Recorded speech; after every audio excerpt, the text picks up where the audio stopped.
Hello there and welcome to the channel. In this video I'm going to be talking to you about those 5 mistakes that you will wish to avoid when it comes to growing hydrangeas.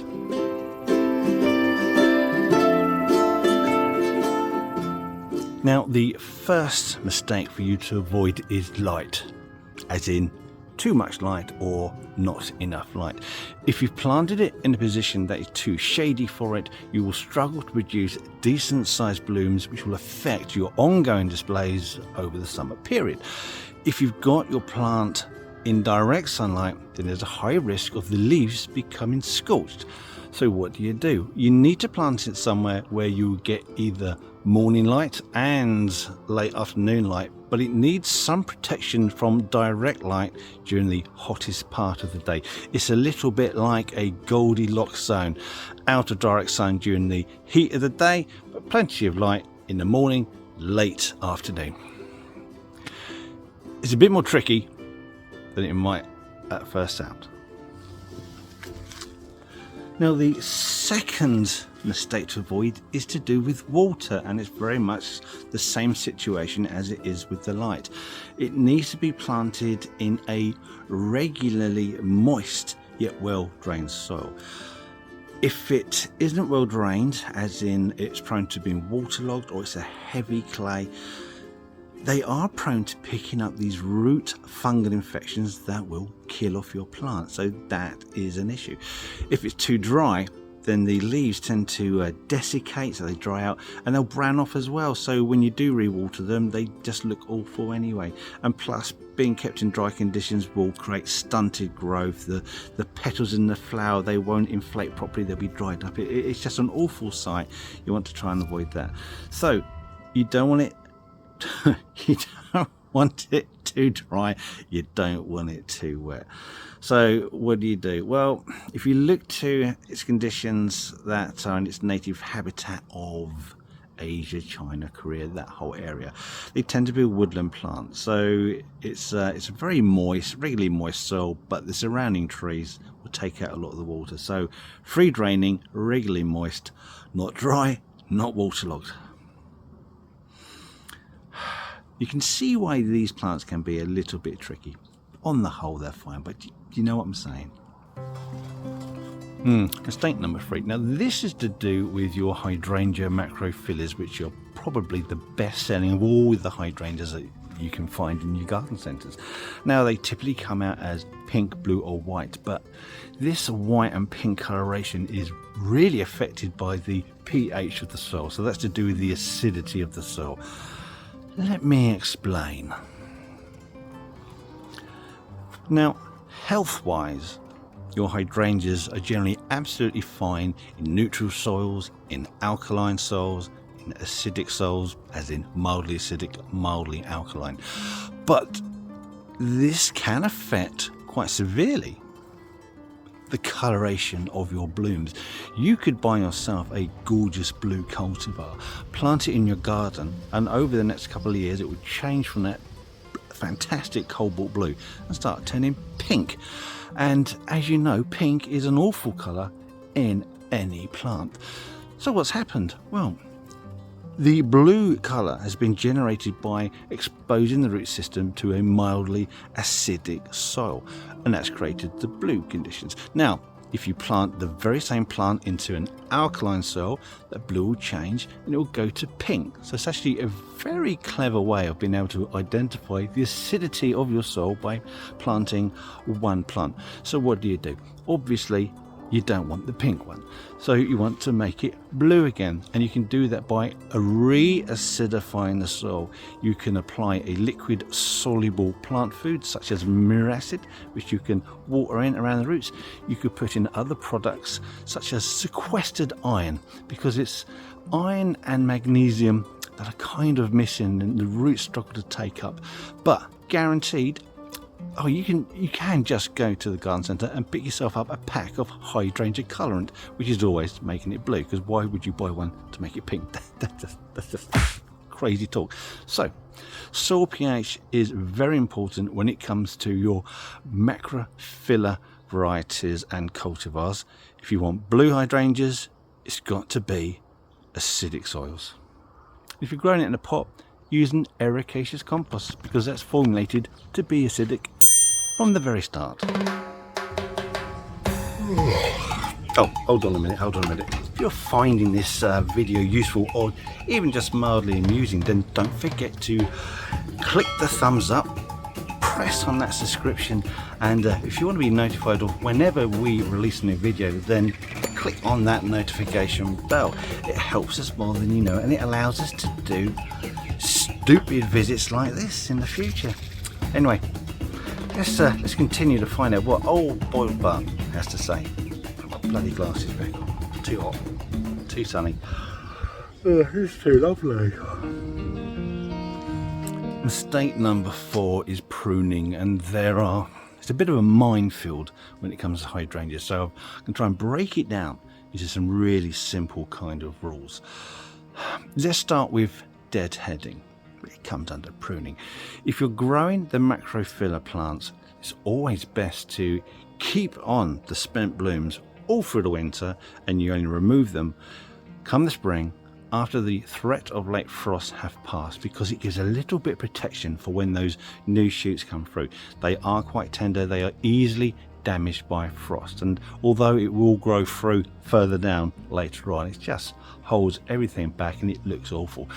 When it comes to your lace cap hydrangeas, now they are a hybrid, and as such they can express increased cold hardiness as part of their hybrid vigor. So these aren't so important. You can cut these off once flowering is finished, and you can leave them on all over the winter. Should be absolutely fine. At least it is down here in the milder regions of the UK. I imagine further north, where I don't go because it's cold, further north you might want to leave those on, but for down here you really don't need to. Now, continuing with the Macrophylla and the lace caps, and I'm going to add Hydrangea quercifolia, which are your oak-leaved hydrangeas. These all flower on the previous season's wood. So when it comes to generally pruning, you tend to prune immediately after flowering, and you don't tend to prune too much because you'll affect next year's flowers. Now, if these plants are getting quite large for where they are, and you don't want to just give them a massive cut straight back, because that means no flowers for you next year, what you can do is you can remove a third of the established stems, cut them right back to the ground, say about 6 to 12 inches, and let that grow back next year. It won't flower, but that's fine, because 2/3 that were left will flower. And then the year after you remove another third, and the year after you remove the last third. So over a 3-year cycle, you can keep taking these stems back and producing a continuous growth of lovely flushy foliage, and it will keep your plants at a much more regulated height, but you still keep the flowers. So there you go. Do it over a period of years. That's the only way really, because like I say, they flower on previous season's wood. That is a very important point. Now we're going to talk about a couple of different ones.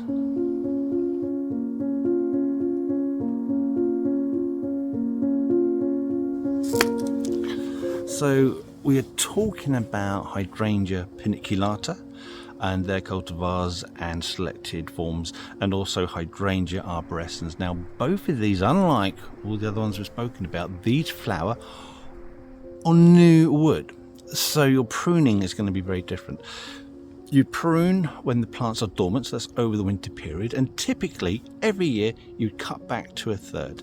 So it will grow, following year cut back to a third. So you create this like a framework of old wood from which all the new wood grows in the spring, and it flowers on top of that. That's absolutely fine. However, you have an option here. You could cut these right down to near ground level, 6 inches, 12 inches, so everything comes straight down. It will grow back. It will be a much smaller plant, and you may want height from your hydrangeas, but you will get bigger blooms. It's just one of the quirks of these plants. So there you go. You create a framework, you cut it in the winter. You can choose to cut it back by a third, or just cut it down to about 1 foot. And that's it. But if you get these plants mixed up, oh my goodness me, It's all going to go wrong. So be very clear which species of plant you've got.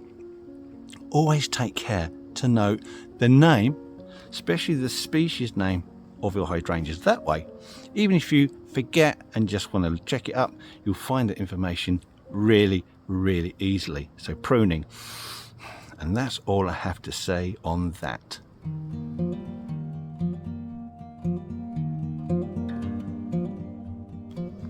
Now, mistake number 5 occurs when you're buying the plant. There are 2 issues. If you are tempted by purchasing an online plant because you like the colour, it's an unusual variety, you can't find it anywhere else, they're going to send it in the post, it will turn up in this tiny 9cm pot, be a bit of a stick like that. It could be 2, 3, maybe even more years before that thing flowers and looks any good. You've just wasted your money. You should have waited, bought a bigger plant, spent a bit more, but then you have an instant show from your plant. Right, the second point, when you're buying these plants, buy it when it's in flower, simply because we are seeing more and more nowadays of international suppliers sending stock through with a lovely little label in it that tells you what it is. It's not that plant, it's not that plant.